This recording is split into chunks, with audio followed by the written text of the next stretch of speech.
Welcome back to our latest episode of Japan's top business interviews. I'm Greg Story, the president of Dale Carnegie Training, Tokyo, Japan. And my special guest today is an old friend of mine, Paul Kraft, who is the country manager for HARIBO, but has done many things in Japan. We were just talking before, I've got a big Paul Kraft collection of meshi over the years. But Paul, welcome. Thank you for joining me. Thank you. So let's talk a little bit about, Japan, how it is you've gotten here. You've run a number of organizations here, but how did you get here in the first place? Well, perhaps dating myself a little bit, but when I was in high school in the 80s, of course, it was the Toyota way. Japan was buying Rockefeller Center, buying Pebble Beach Golf Course. Mm-hmm. You know, your boss is going to speak Japanese someday, so you better figure it out. And so I studied finance economics. I came here for the first time in 1991 in a school trip. Fell in love with the place, and like many, after I graduated with my finance and economics degree, I came to Osaka to teach English for a year and a half. Returned to the United States and got involved in the food business. So that was my introduction to Japan, was out of fear that, not of fear, but out of preparation for this is the way the world is going. So better learn about it. So the food business in the States, what were you doing there? I worked as a product or a brand manager for a large privately held frozen food company. Okay. So ice cream, pizza, frozen egg rolls of all things, and did a variety of things there, from manage brands to running a research department, some M&A work, a whole bunch of things for quite a broad spectrum. Right. Yeah, and so where does the getting back to Japan part fit in there? Well, again, perhaps like a few of your guests, my wife is from here originally, and we were in gainfully employed and on the career path in the United States, always willing and wanting to. Oh, so she was there on her own steam, working in the States, and you met her there, or you met her here? Or? I met her here. Okay, right. And then she studied there. We got married there. Back and forth, but you know how it is. Right. But the actually, it was I was working fine and everything was just great. But Starbucks, a recruiter for Starbucks, gave me a call, and they said they're opening a new consumer packaged goods office in Tokyo. Heard you're interested in something like that, and I definitely was. And within 3 months, sold 2 cars, sold a house, gave all my home improvement tools away, and we're on our way here. Man, that's really burning the ships on the shore, isn't it? Alexander the Great revisited. We're we're not coming back. We're going to Japan. Yeah. Right, yeah, okay. So. I left all my tools and everything in storage in Australia. Right. I expected I'd be going back, but it's turned into 36 years now. Right. So in the end, I had to give them away. Mm-hmm. But so Starbucks, great company, well established in Japan by the time that you came here. I was here when they opened. Okay. And they opened the first stores, in Ginza, everyone said it'll never work in Japan. Of course. They said about it, McDonald's hamburgers too, as I recall. Many things. And I think they said about Coca-Cola as well. Anyway, but a lot of companies have not worked here, and particularly in the food business. So, True. That role in Starbucks, so how did that go? What was the first thing they had you do? Well, I mean, it of course wasn't only me, but it went very well. So me and my team, we were responsible for everything outside of the coffee shops. Right. So at the time, it was a relatively new business in convenience stores with cup coffee. Yep. And then we expanded to canned coffee, different drinks, and then what was sometimes called dry coffee. That went very, very well. And for a time, we figured that with the having full distribution in 50,000 Japanese convenience stores, we were selling more Starbucks cups of coffee outside our stores than inside our stores. Wow. Because of the sheer numbers involved. That's a big deal. Yeah. So just on that point, you have been in Starbucks for 2 minutes. Mm-hmm. You turn up in Japan. Mm-hmm. You're going to run this business. You don't know anybody. You don't know, well, you know Japan to some extent, let's put it that way. So how did you go about running that team? A lot of people who are watching the show will be in the same position. Right. You Well, were. what I did then and what I would advocate Well, doing let's now. have the before and after, right? So what was the before looking like? What Well, happened? I think, right. I was made many of the classic mistakes, have many of the culture shock experiences. Well, tell us about them. Sure. What happened? Well, I think the long meandering meetings with our Japanese partners were very surprising. We think we would decide something, then we would go back. It was very eye-opening about how we worked with Suntory at the time, and then we turned around and worked with Ajinomoto AGF. But a meeting really has no agenda except for to discuss. And it was very difficult for me to get my head around that. As opposed to a meeting to decide. Right, a meeting to decide, a meeting with an agenda, a meeting with perhaps a pre-read, but this one, it was, a few of them were all a free-for-all, like, and it was very surprising. So, Particularly, I think, coming from a Western business environment where it's very purposeful, right, time is money, got to be efficient, got to be effective with what we're doing. Right. Yes, we'll make the decision in the meeting and then we'll execute, as opposed to Japan where that's not happening. No, and in my line of work, in the food business to retailers, there's a lot of data involved. And so, you want to it takes time to get that data, or you want to present that data in a way that allows you to make decisions, ideally. But sometimes the data wasn't there, or our partners didn't care about the data, or that was also another shock is, it's hard to have a meeting for 2 hours with no agenda, with no preparation, and then you want to talk about data and no one's ready to talk about data. It was a challenge, Greg. So that's for the clients, and then I guess internally too. Did you have similar meetings internally where it wasn't quite clear what the outcome of this meeting is? Well, we didn't have that problem internally. So I was the first person here. So and then I had a colleague join me from Seattle. Okay. She's Japanese, still is Japanese. So we brought. Our office had the Western business practices already installed. Day one. Yes. Right. Okay. So it was sort of us against the world, it felt like sometimes. So what were some other things that came up as a leader? You're talking about that sort of rite of passage. What happened?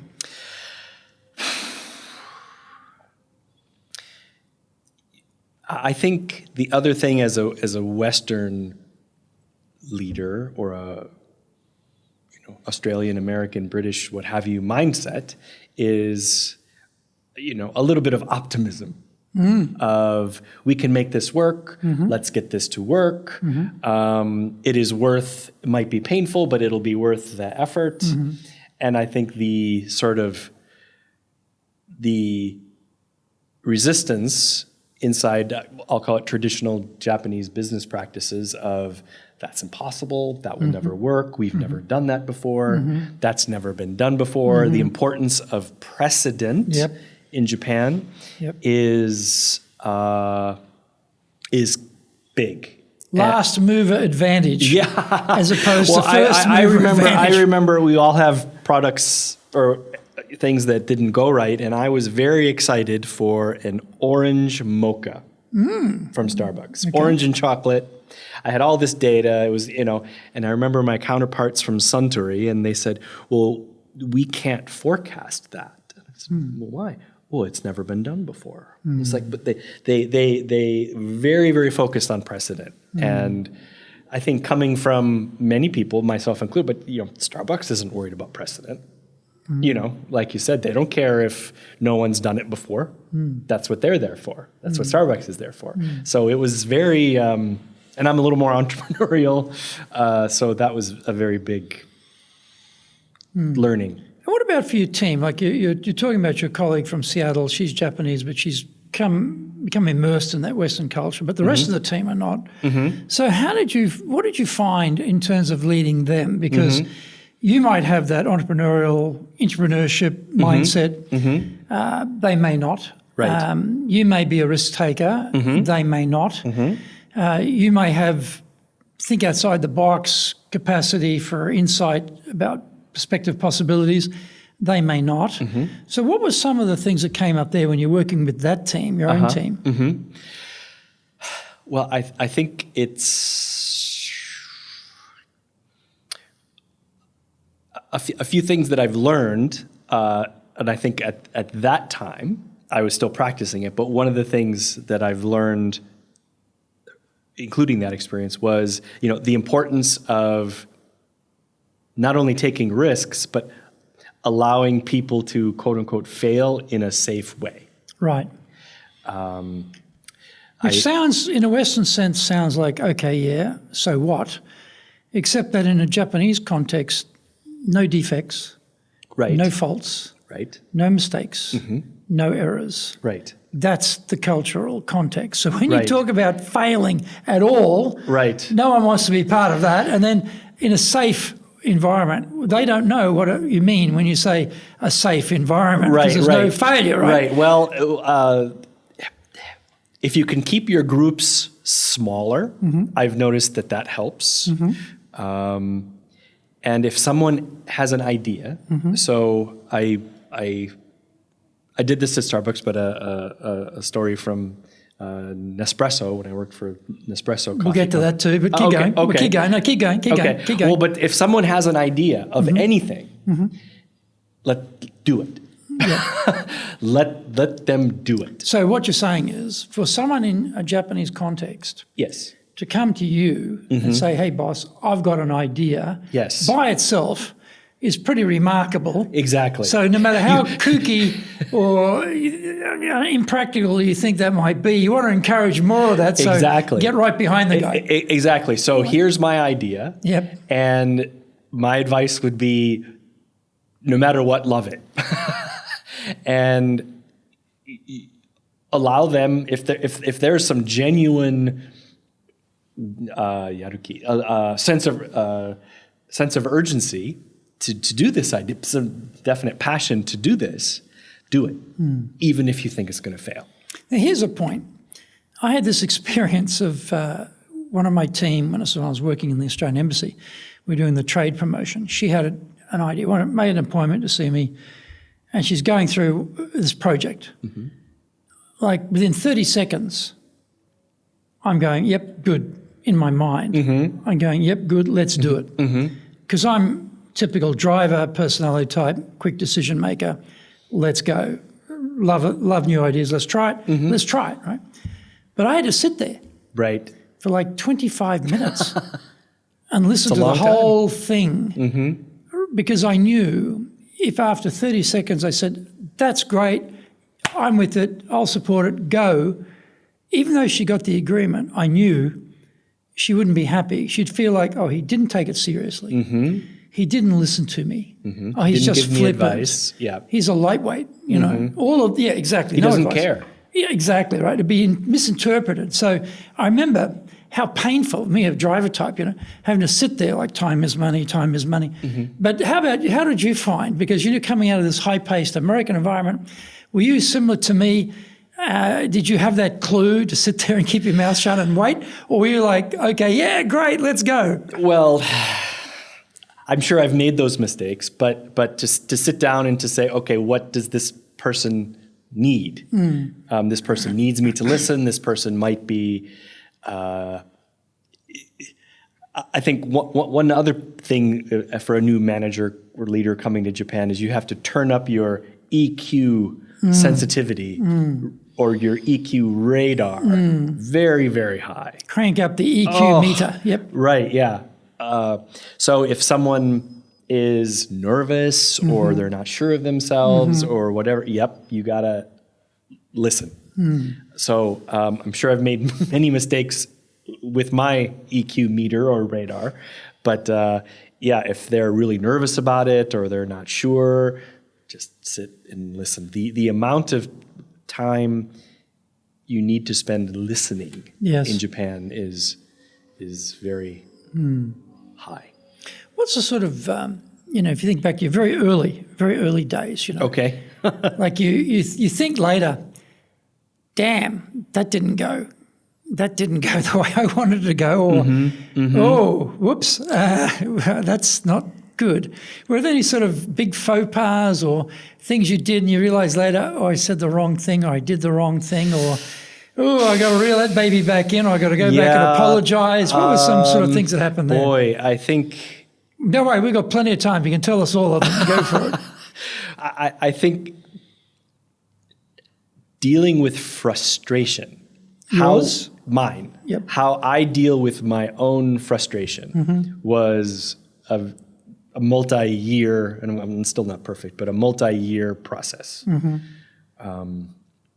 Very frustrating to go to a meeting for 2 hours and not be ready to discuss. Very frustrating to everything that happens. And I think at the first, well, I have to be a leader. I have to, pound my hand on the table. Make things happen. Come on, you guys. We're the brand owner. Yeah. Get down there and tell them. Yeah. Well, I think at the very beginning, I probably relied on that way too often. And I actually, after a number of mistakes, I figured out that I can get angry once every 6 to 8 months. Oh, okay.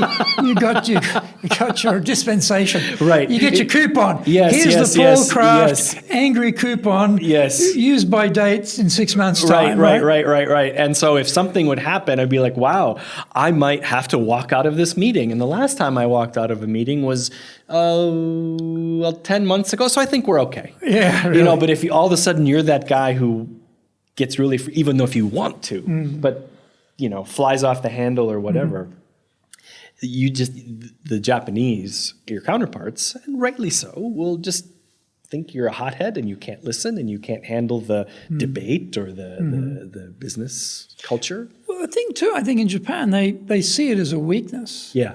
They see that temper, self-control, lacking, self-awareness, lacking, maturity, lacking, sensitivity, lacking, not part of the team. Right. Not a team player. Right. So they see that very negatively, and so that's why, kaboom doesn't go too well. No, and so the kaboom probably did that too often, and even today, if I feel the frustration starting to boil up, I'll, count. But you're working for HARIBO, right? So you should be reaching for something to right. Well, give yeah, you a you have to be careful, right? Make things a bit sweeter for yourself. Right. But I think that was several mistakes in dealing with my own frustration. Not only perhaps compared to now, but then my own maturity level or my own skill in dealing with my own frustration was lower. This is 15 years ago now, I suppose.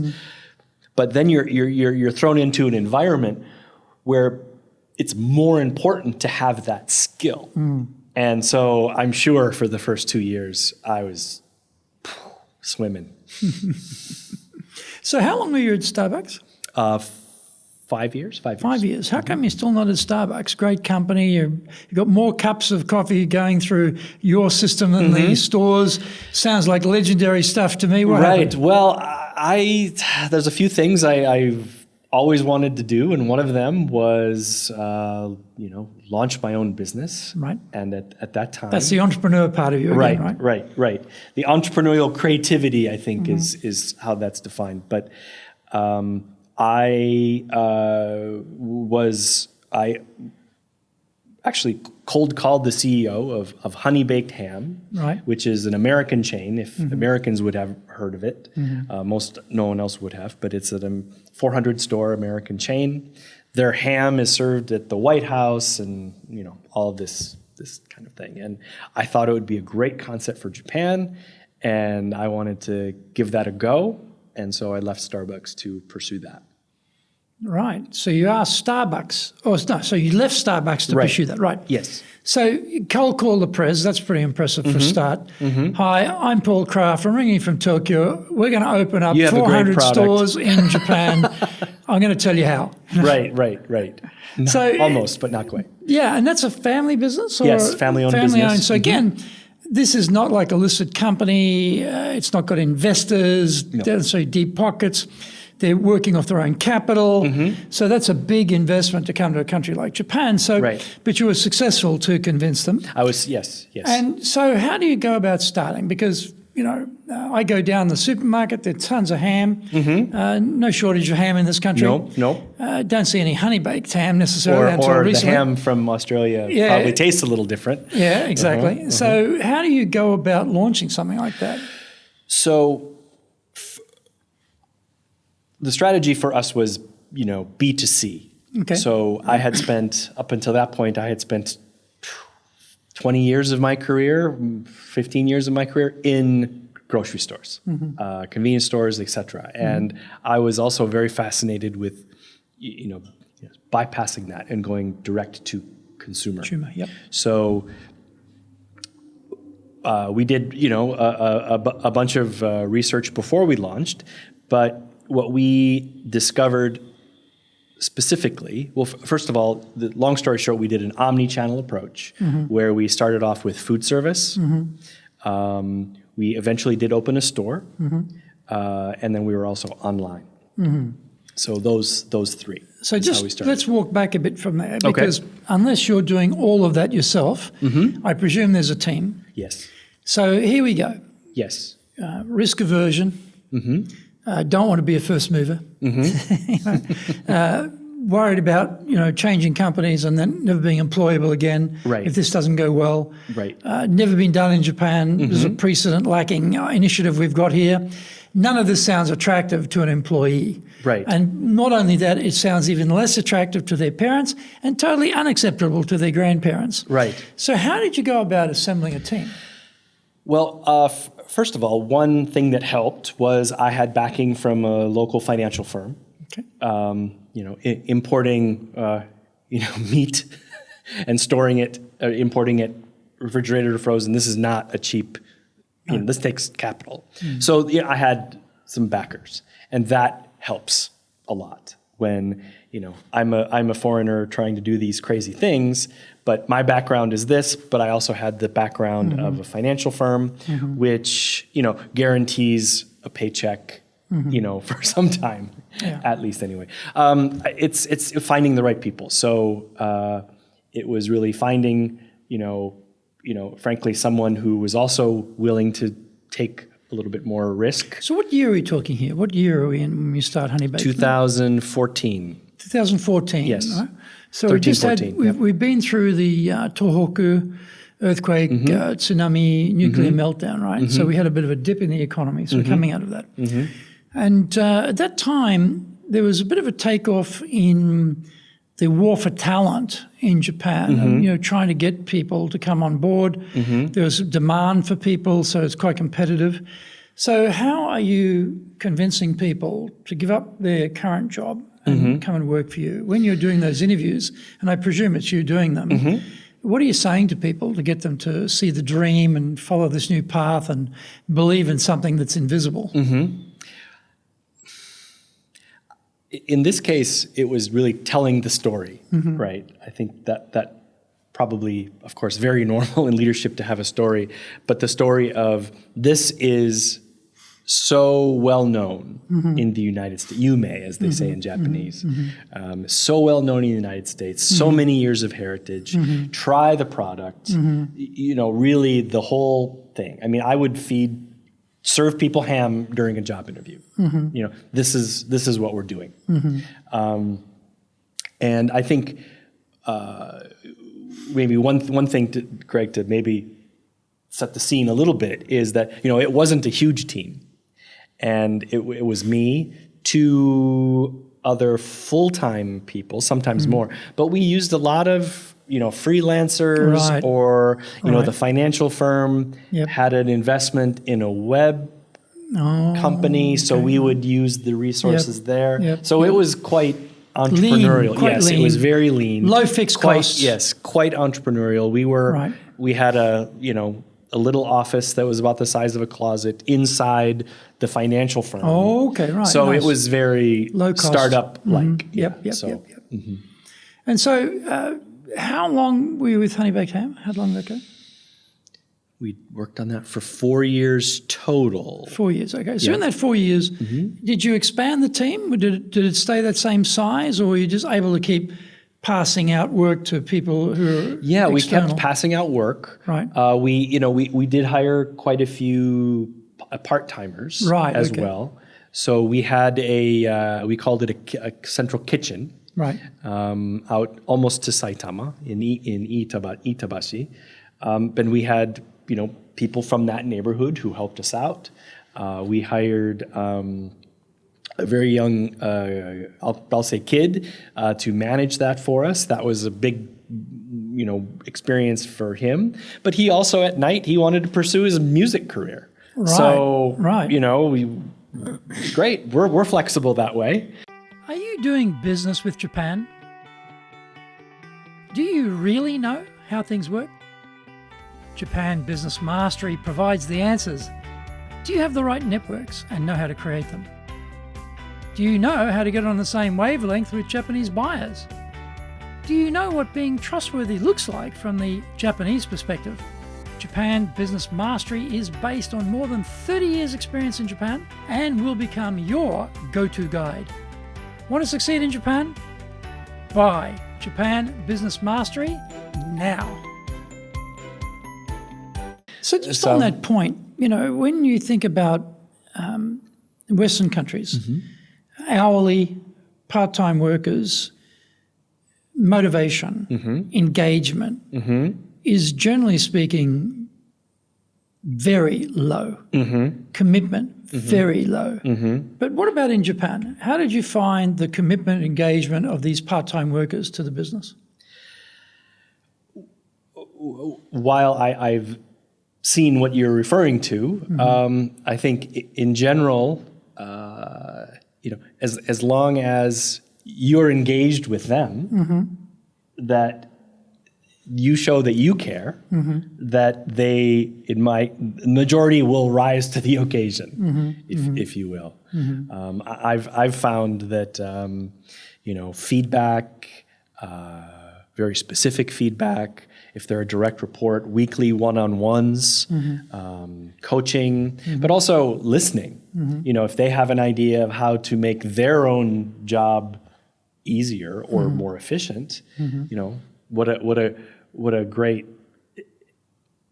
if you can do that, and if that's what a great thing to do to keep them motivated. Because one of the things in Japan too is there's quite a hierarchy in companies between the seishain, the full-time employees, and then non-full-time, like the arabaito, the part-time jobs. Right. And the people who are the full-time employees look down on the people who got part-time jobs. Right. And so there's no inclusiveness for those people. Right. So I've worked here many years too and had people working part-time, but maybe just my mentality is I don't see them as a separate class, a subclass.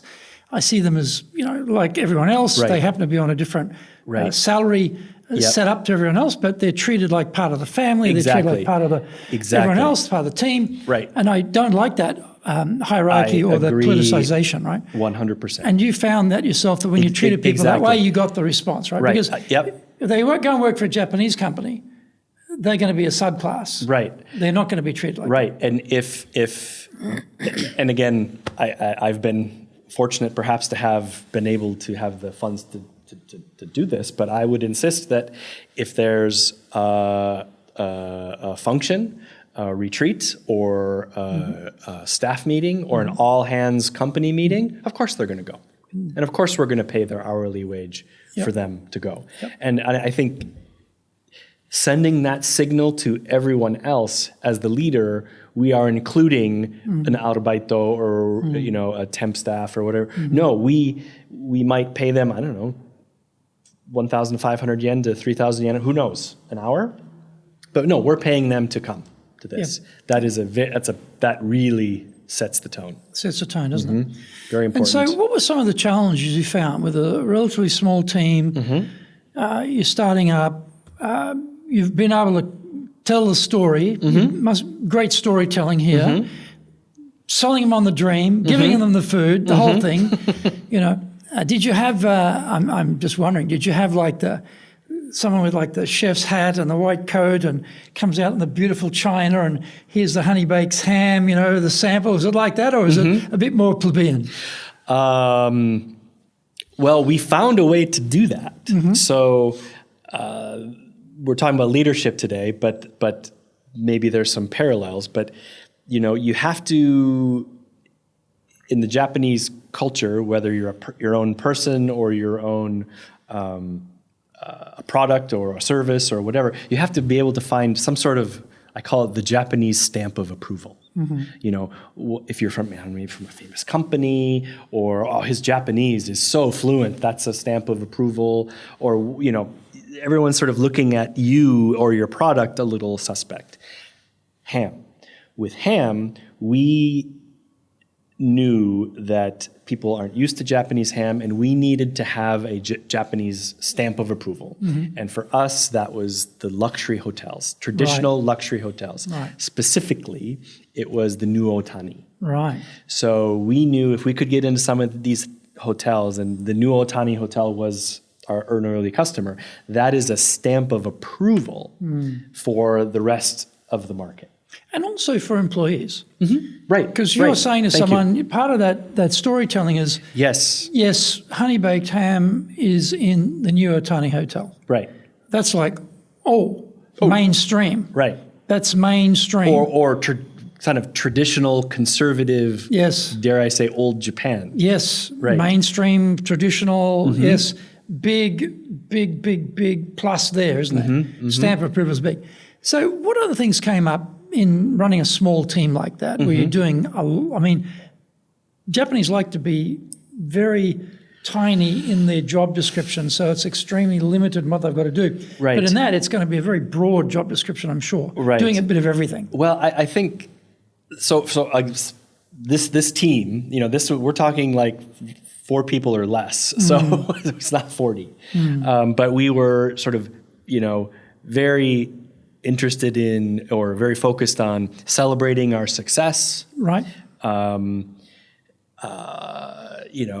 Sort of updating each other, or trying to keep it as positive as possible. So wow, we got the New Otani hotel.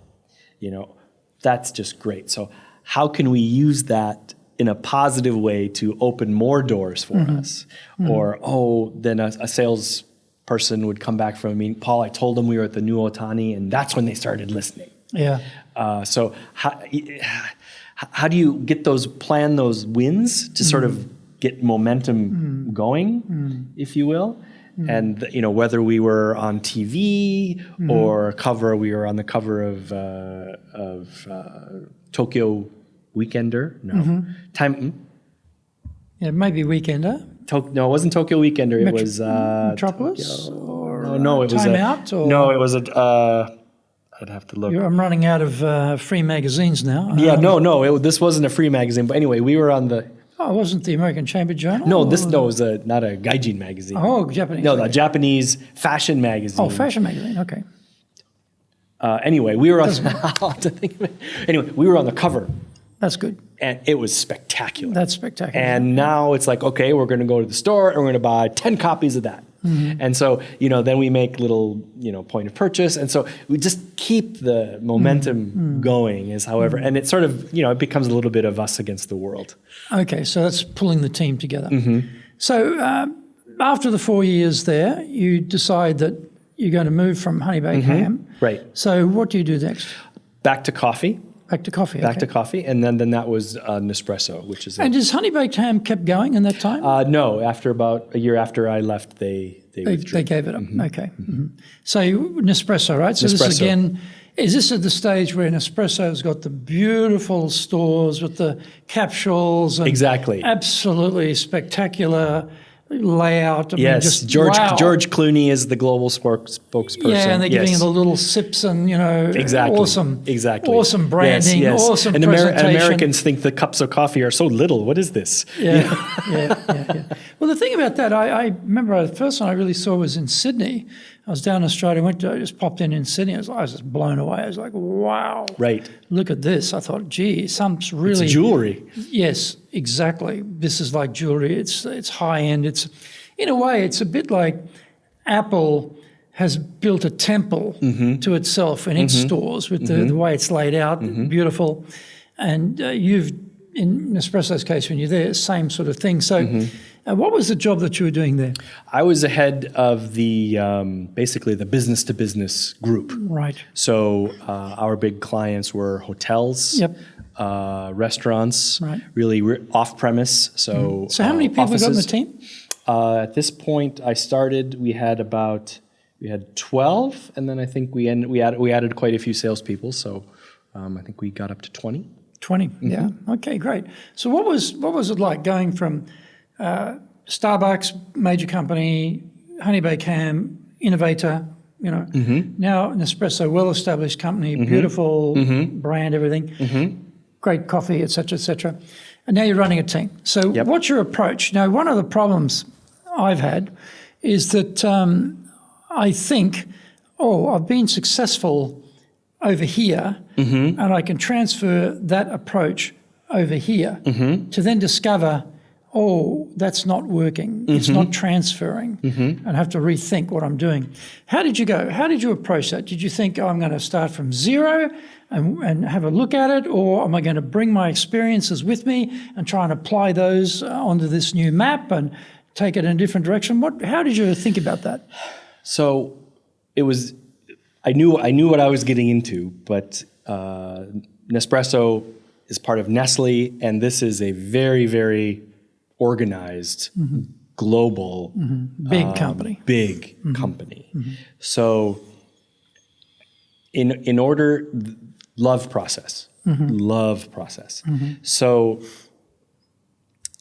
while I tried to do these things all along in my career. I really focused on, with the team there, having really on three things, and that was weekly one-on-ones, feedback. So you've got 12 plus people, weekly Right. one-on-ones. Right. That's a huge amount of time. Okay. No problem. It was how did you very manage well worth that? it. How did Very you well manage worth it. Okay, you probably had nothing else to do. Well, I had lots to do. Yeah, that's my point. You had tons to do. But how did you manage? How did you work that in? What is it? You go slow to go fast. I'm sure Okay. there's some cool. We'll make that up anyway. That sounds good. But they were maybe nervous about me. Yep. I was coming in from the outside. The foreign manager. My Japanese is good. So these not weekly great. one-on-ones are for how Yes. long? Forever. Right, that's what I was wondering. This is not just the initial No, go no. and talk to everybody. How you going? What are you doing? Right. What do you need? Exactly. What's important? Da, da, da, get to know you. This is actually sustained. Yes. Wow, that's impressive. Yes. That's so, impressive. but especially in Japan, I would really encourage this. And you must have had leaders below you who are responsible for sections. Yes. Did they feel, hang on a minute, what am I here for? Why is Paul going directly to people? So I didn't have one-on-ones necessarily with my skips. So any direct report that I had, I would have a one-on-one. Oh, okay. So it's not every single person. Correct. Okay, I misunderstood. I was thinking, Yes. wow, But how did you do that? after 3 or 4 months of having a direct report with a direct one-on-ones with my direct reports, I Right. would say, how about, do you think you could give this a try with your team, and what do you think? Right. And this is nothing invented by me, but Right. it worked very, very well. Okay, yeah. But I had one piece of paper, and every time, who am I meeting with? What is the date? And what is the update from me? What is the update from them? 10 minutes from them, 10 minutes from me, and then we always focused, or Then we always focus a little bit on the future and what are we working on and what are the deliverables, and then I'll meet with them week after week after week. Yeah. If you want to be successful as a leader, do the Leadership Training for Managers course. All companies need people who can both manage and lead.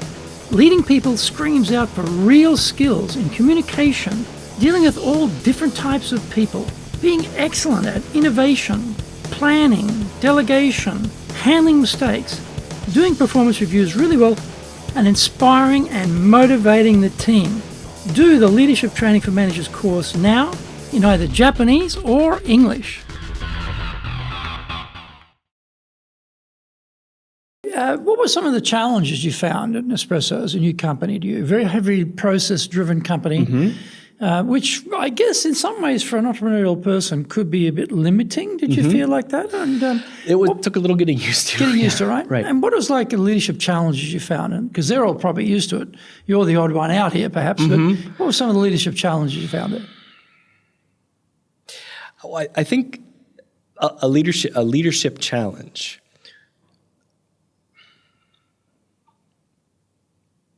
Or successes. It can't Right. Go the other way. Flip it the other way. Well, I think so. This was already underway when I arrived, but I hired a number of new people as well, so they had to be indoctrinated to this. But one thing I it's very focused on the things that I was frustrated about at Starbucks, but we would have, monthly operational reviews. We would stand in front, everyone standing, 30 minutes, and, who will do what by when. I mean, and then if we're on plan, it's green. If we're, if it's, red, green, yellow, and it was very, very specific. And this was the first time I had personally been in that deep of a rigorous process, but that was a challenge for me. But it really part of the Nestle global way that really also helped me as a leader, but it's sort of, it's not me instilling that, it's the company, and that worked, and it's that also really helps. That type of system really helps, address some of the more stereotypical traditional Japanese work techniques of who will do what by when. Who will do this? We will. Right. Who is we? I need a person's name. Yep. So very cuts out a lot of vagueness. Right. Yeah, they. Who is they? Yeah, exactly. We will call them. Who is them? Yes. And So that's an accountability thing, and I think it often comes up in Japan because it's a consensus, bottom up, group orientation. That means we're all responsible. No one's responsible.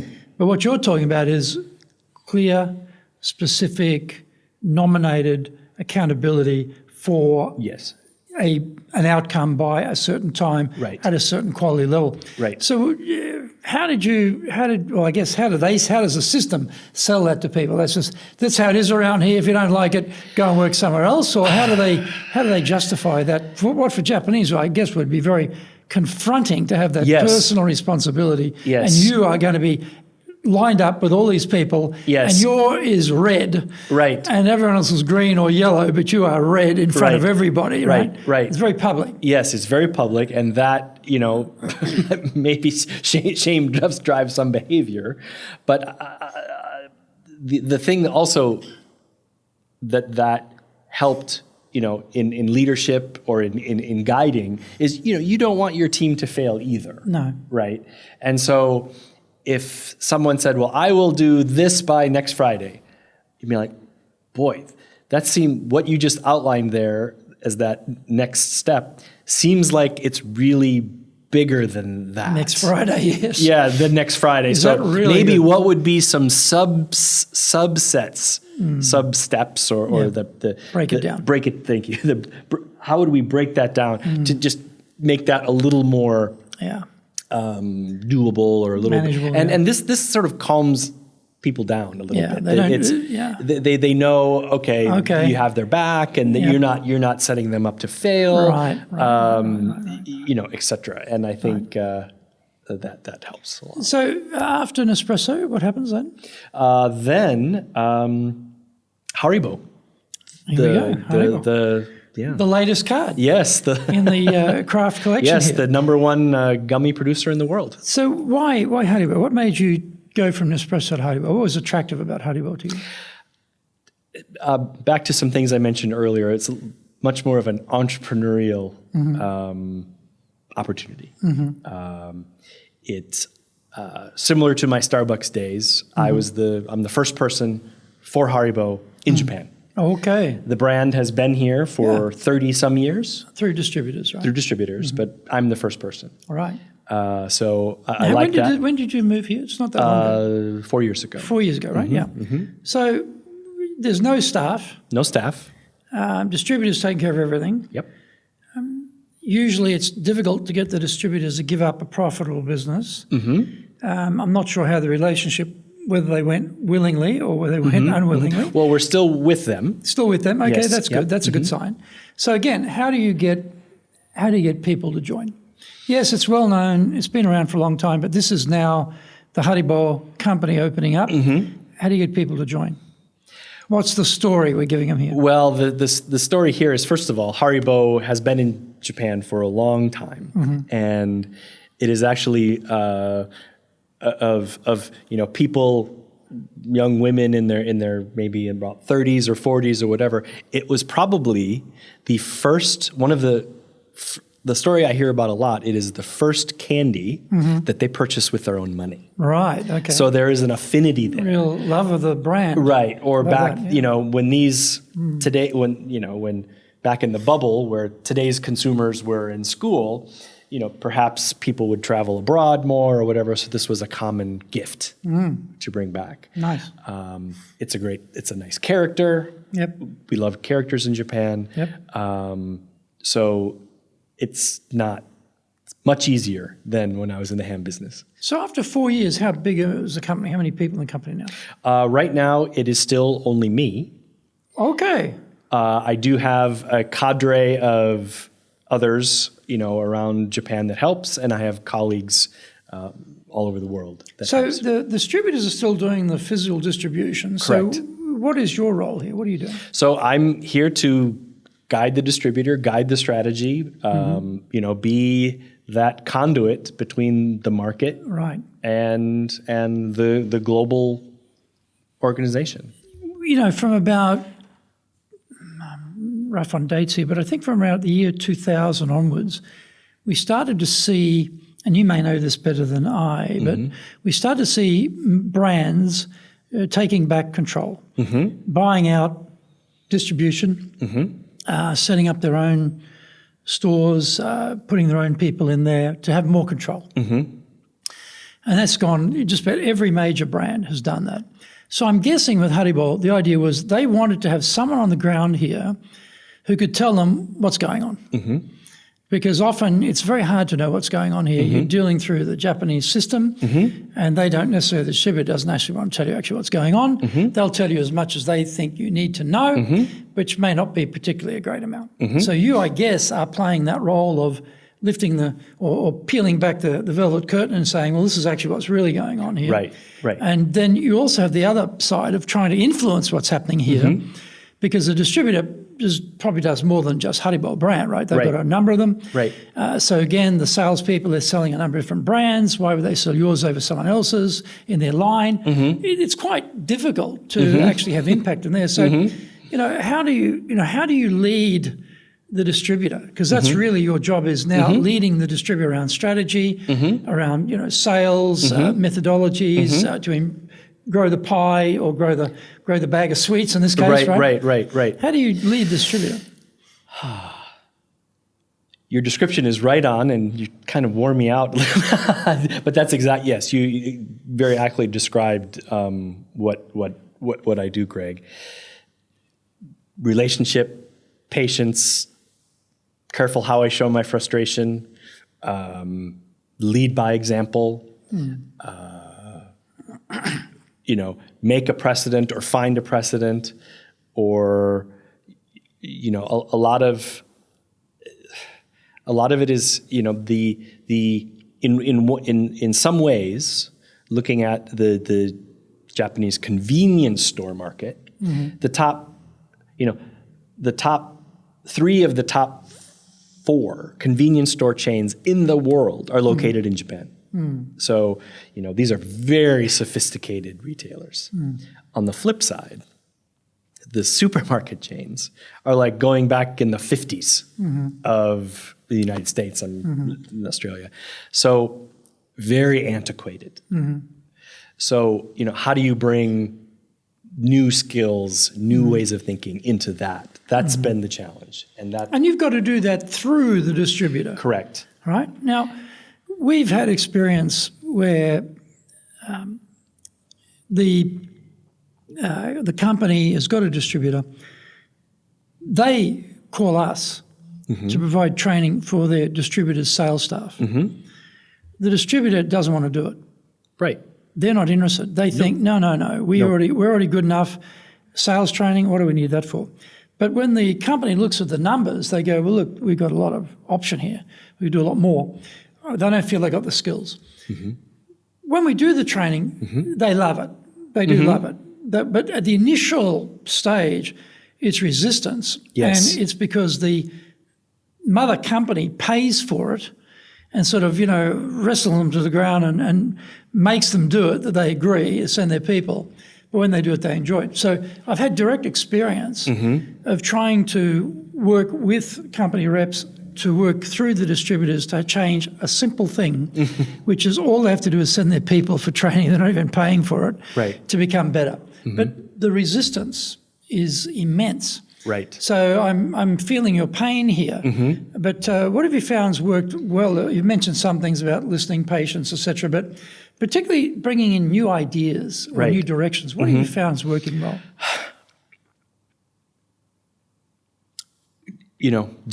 Divide and conquer. Oh, I like that. Yeah. So if you can get people in smaller groups, right? If I was just before I came here, Greg, I was in a meeting, me and 10 people from my distributor. Right. I know that I'm not going to change a lot of minds in that meeting. So that's a different mindset, strategy, whatever. But if I can, get, well, we're going to forecast this product. Well, let's take that offline. I'll work with these 2 people and we'll follow up. We'll follow up together. Yep. I'll follow up with you guys. So this is Nemawashi, right?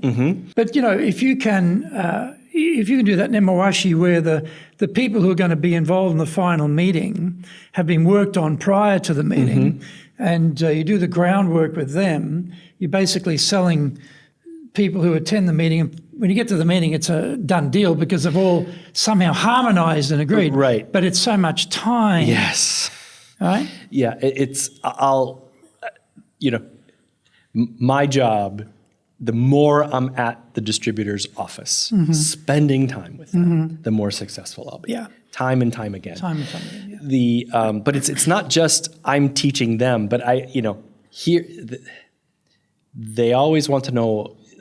I've been much more successful, or if I say, here is why I'm asking. Here's why I'm asking you to do this. And so if you could start, and they will want to tell you their why as well. So if you can really sort of get that relationship that's so important in Japan, but to break that down into small groups in rooms with no windows for hours at a time, it does pay off. But I wish it was easier, but I haven't found the easier way yet. You feel you're growing old, right, in this process? Oh my gosh, yes.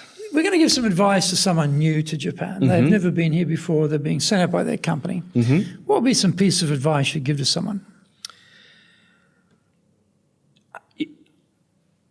I would say, those, it seems like basics. but sometimes I might call it management hygiene. But to have those weekly one-on-ones with your team, or if it's not that, weekly meeting with your counterparts or whatever, to really build that understanding. Have your EQ radar, your meter, turned on high. Go into a meeting, think you might have to be there all day to get that done. I think as far as I mentioned management, and it might not be, management leadership, but we can talk about that. But if you can be a solid manager who listens, who writes down, who has goals, who takes the notes in the one-on-one, that really builds the relationship. Being able to give feedback, and oh, by the way, feedback should be 90% positive. Greg, you're on time today. When you're sit at the table, ready to go, your laptop's up, I know it's going to be a good meeting. Great, keep doing that. I appreciate it. Done. Nice. This is really appreciated. Nice. I think as opposed to, hey, you're 4 minutes late. Right. Yeah. Different way, right? Yeah. Different approach. And it's hard to do, but look for people doing things right. Yep. And tell them that they're doing things right. I think all over the world, this is your area of expertise, Greg, but all over the world, people want more feedback. Yep. My boss doesn't give me feedback. I don't know how I'm, but I think it's really tough in Japan. Yep. So if you can give those small, not big feedback, but small pieces of feedback, 90% of the time positive. Good. It really works. Yeah. And should they learn Japanese? Sure. They should try. Yeah. You don't have to be fluent, but you have to try. And if we were going to define leadership, how would you define leadership?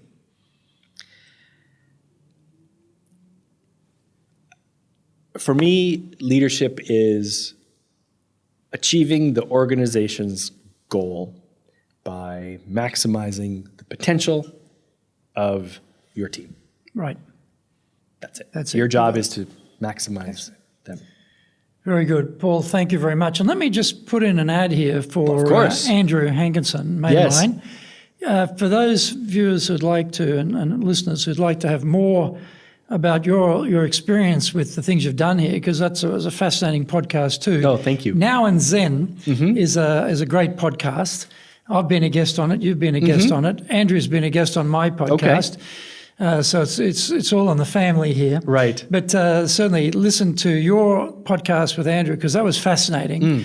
Thank you. And we'd known each other way before we did that podcast. But I enjoyed listening to that. And that's a little bit of a different theme. I'm really interested in leadership, so that's got one theme. Right. With Andrew, you can broadly range around and take on a lot of topics around business. So it'd be a nice compilation, put the two together. Right. Because I think it'd be interesting if we listen to this podcast, when we listen to the one you did with Andrew, I doubt whether we're going to have too much overlap, actually. It'll be sort of an extension or a broadening out of things. No, I don't think so. I agree. No, I agree. I agree. I do have to say, Greg, to plug, I have, as you know, I've purchased numerous copies of your book from you, and I've spread them all over Japan and the region. Did you get Japan Sales Mastery or Japan Business Mastery? I do have the Sales Mastery. I haven't finished that one yet, to be honest with you, but I have the Japan Sales Mastery. Even people at the distributor who I say, hey, blah, blah, and I'll have a copy of that, and they could read. Interesting. Well, the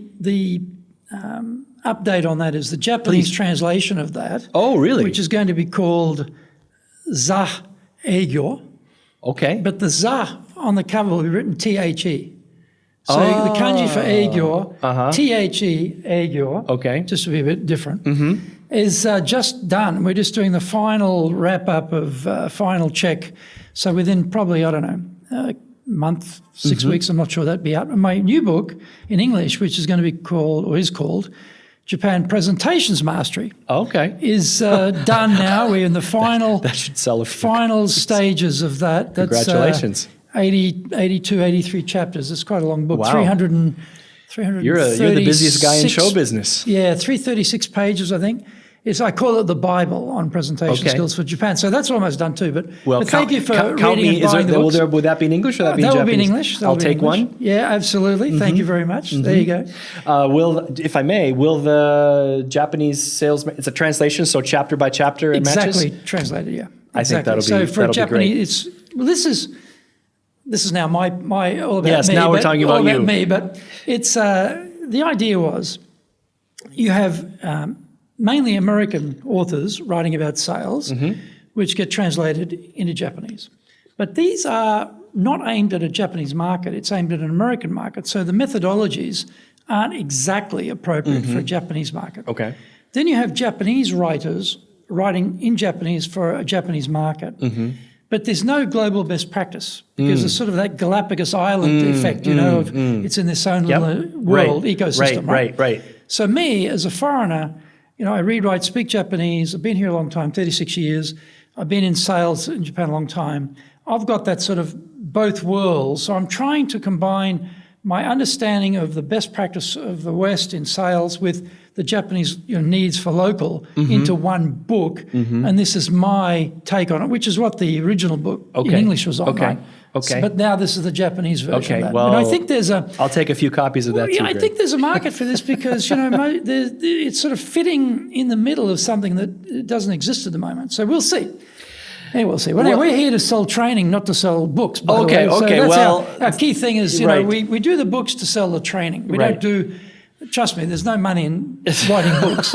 If you're thinking about a career as a book author, forget it. Unless you're writing novels, it's tough. But let me say thank you very much, Paul. You, it's been great. I enjoyed it. And I appreciate you giving me the time today. And it's been really great finding out what you've been doing. Thank you very much. My pleasure. So join us again for our next episode of Japan's Top Business Interviews.